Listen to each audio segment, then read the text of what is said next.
lot of people.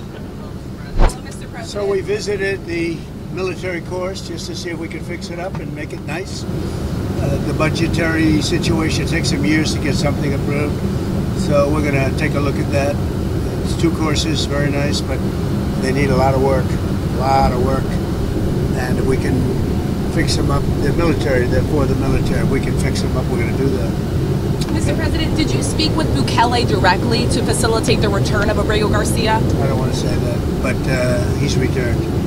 Did you have any conversations with him? He should have never had to be returned. I mean, you take a look at what's happened with him. You take a look at what they found in the grand jury and everywhere else.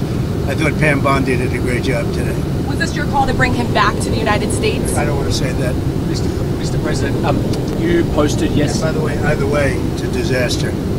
He's a whole disaster. Look at him with his antics. Not good. And for the Democrats to have backed him, this was not the man from Maryland, this wonderful father from Maryland. This is a pretty bad guy. Mr. President, you posted yesterday that a good way to save money would be to cancel some of Musk's contracts. How seriously are you considering that? Well, we'll take a look at everything. I look at everything. He's got a lot of money. He gets a lot of subsidy. So we'll take a look at that.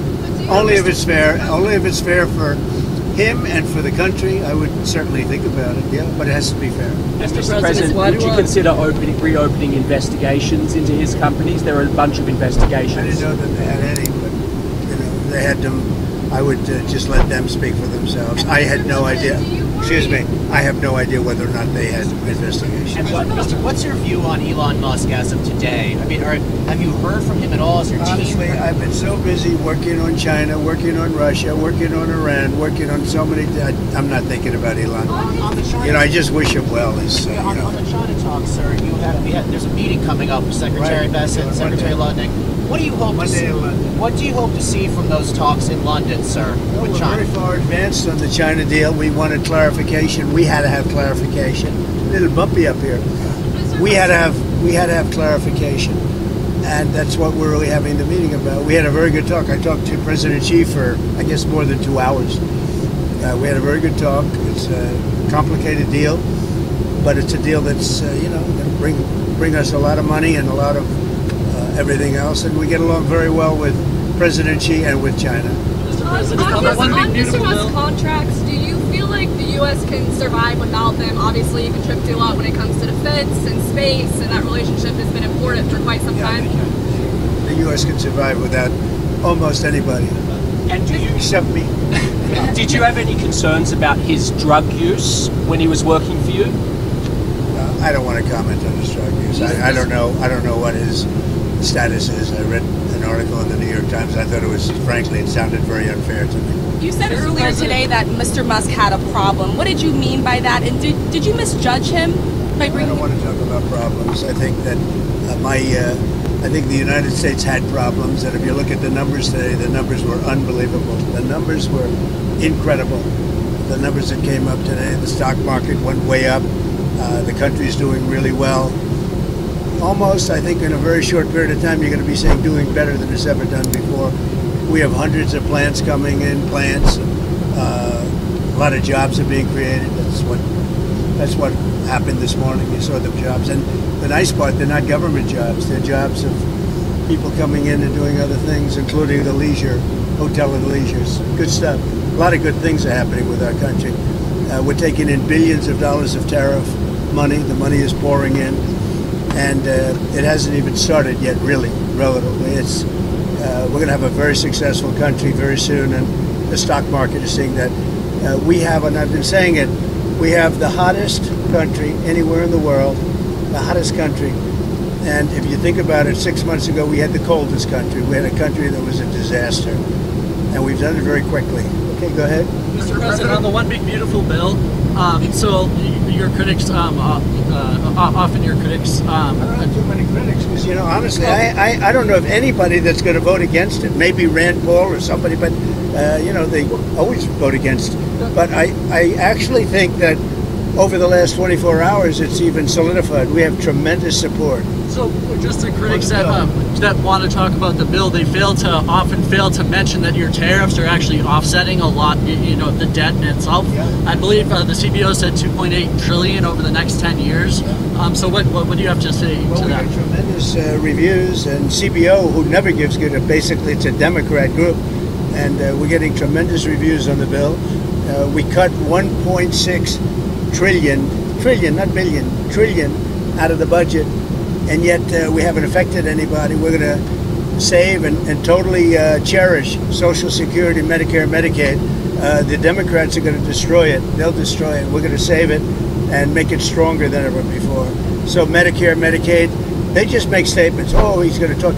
We're not touching it other than waste, fraud, and abuse. That was my next question. On Russia-Ukraine, did the Ukraine drone strikes against the bombers inside Russia, the airfields, did that change your view at all of what Zelensky, the cards he has? Well, they gave Putin a reason to go in and bomb the hell out of him last night. That's the thing I didn't like about it. When I saw it, I said, here we go. Now it's going to be a strike. I did something that people don't talk about, and I don't talk about very much, but we solved a big problem, a nuclear problem, potentially, with India and with Pakistan. And I spoke to Pakistan, I spoke to India. They have really great leaders. But they were going at it, and they could have gone at it nuclear, both nuclear countries, strong nuclear countries. And I talked about trade, and I said, we're not doing trade if you guys are going to be throwing bombs at each other, and they both stopped. And I stopped that war immediately. That was going, as you know, much further, and hopefully not to nuclear, but it might have gone to nuclear. In fact, it might have gone to nuclear in the next round, but we stopped it. And I'd like to comment the leaders of both countries, Pakistan and India. Are you worried that there might be a nuclear breakout with Russia-Ukraine? Are you worried that could... I hope not. I think it's a war that would have never happened. If I were president, that wouldn't have happened.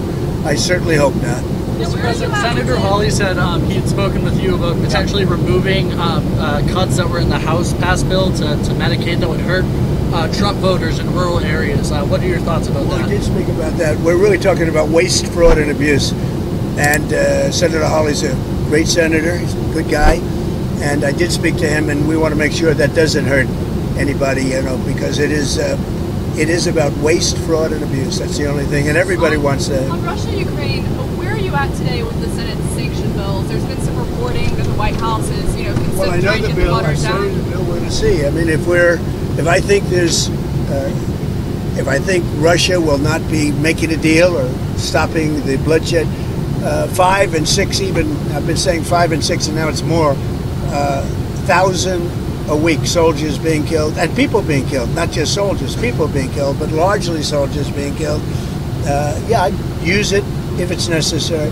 And they've really given me that option. Are you trying to get the Senate to water it down, though, from its current version? I haven't spoken about it. They have a bill. It's going to be up to me. It's my option. They've made it that way, and it would save a lot of time if that happened. So I'm okay with it. I haven't decided to use it. It's a very strong bill. Mr. President, you gave Elon Musk, when he left the White House, a key, symbolically, to the White House, to the administration at large. I think that's what would you like him to give that back? No, I don't take things back. No, What about the Tesla? I gave him a key. He tried very hard. The Tesla, I haven't thought about it. On his work then, as of this point, for the administration, how do you think his Doge did at the end of the day with the savings that? I think it helped us a lot. I think it helped our thinking, and it's not finished at all. We've basically taken it over, and we're doing a job. Many of those people remain with us, and they're going to remain with us. They're very good. It's terrific. We saved, hundreds of billions of dollars. It's terrific, and it's going further. I mean, I'd give you the answer actually at the end of 2 years, because a lot of it is out into the future. But it was a big saving and a good mindset. And what are you going to do about the Tesla? Are you going to keep it, or are you going to? I haven't thought about it. Do you have any plans to contact? I hope he does well with Tesla. Do you have any plans to speak with Mr. Musk? This was one of your closest advisors for months. I don't have any plans. Somebody made a mistake. A lot of reporters have been calling me. I didn't call any reporter. A lot of reporters, they ask me the same question. No, I don't. I'm not even thinking about that. There apparently were these efforts. This is what I read, to bring you and Elon back together. So those efforts where are they? No, there are efforts. I mean, I've been asked about it, but I'm not really interested in that. I'm really interested in the country and solving problems, including war problems in very far away lands. A lot of people being killed. You know, when I left, we had no problem. We didn't have wars. We defeated ISIS 100%. Iran was broke. There was no Hamas problem. There was no Hezbollah problem. Israel wouldn't have happened, in other words. Russia, Ukraine wouldn't have happened. We had no inflation.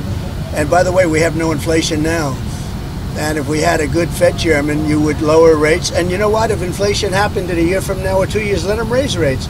But we're going out for long-term debt or short-term debt. We have a lot of debt coming due because Biden had all short-term debt, mostly. And we would get a lower rate and a lower interest rate if this guy would lower rates. We get a lower interest rate. It's unbelievable. And he's worried about inflation. If he worries about inflation any longer, all he has to do is get the lower rate, let us go out, borrow at a much lower rate, much lower. You could go down a point or two. We'll go out, borrow them, and if in 2 years inflation comes back, he raises rates. But he keeps them the same. It's insane. What your next Fed chair at this point? Are you already thinking about who your next Fed chair would be? I know it's 2026 when his term expires, so you're already thinking about it. It's coming out very soon. Who are you thinking about for that? I could tell you, but I don't think I'll. What do you make? I have a pretty good idea. Kevin, What do you- Kevin Warsh, one of those very people? highly thought. What do you make of the Ayatollah saying that they have to enrich? They have to be able to No, enrich. they won't be enriching. If they enrich, then we're going to have to do it the other way. And I don't really want to do it the other way, but we're going to have no choice. What's your latest? There's not going to be enrichment. Just one more on Abrego Garcia, sir, because this is the big news Yeah. for today. Just months ago, it seemed like from El Salvador to even your administration that there was no chances that he would be returned. So can you just explain to the American people what sort of happened to facilitate his return in the last few DOJ weeks? made a decision. I think their decisions have been very, very good. And maybe they just said, look, all of these people, these judges, they want to try and run the country. The judges are a local judge trying to run the country. The man has a horrible past, and I could see a decision being made. Bring him back, show everybody how horrible this guy is, and frankly, we have to do something because the judges are trying to take the place of a president that won in a landslide, and that's not supposed to be the way it is. And so I could see bringing him back. I could see it either way, bringing him back or not bringing him back. But by bringing him back, you show how bad he is. He's a bad guy. On China, sir, did President Xi agree to We're restart landing right the now. flow I'm sorry. of We're rare landing right minerals now. and magnets? Say it what? Did President Xi agree to restart the flow of rare earth minerals and magnets? Yes, he did. Thank you very much, Thank you, everybody. Mr. President. Thank you for coming back.